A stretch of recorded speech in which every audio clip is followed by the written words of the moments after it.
po ay virtual assistant.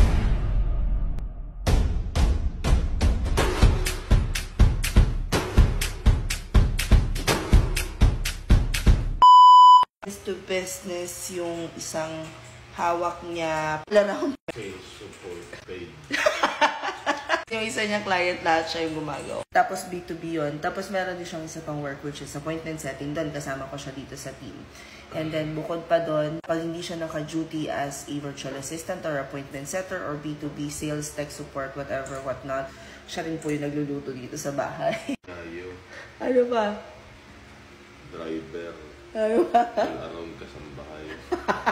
Nireklamo ka ba sa ginagawa mo? Pero yes po, we both work from home. Ako na lang ako sa kanya. Ayaw niya maniwala nung una that there's potential in earning online. But then I showed him the money. So yun, nakita niya sumahod ako nang sa bahay lang ako nagtatrabaho. Nag-immediate resignation din siya. Meron ba dito mga mag-jowa na nag-work ngayon? Halimbawa ay sa call center, ganyan. Tapos trip nyo nang mag-start na mag-work sa bahay. If yes, comment kayo.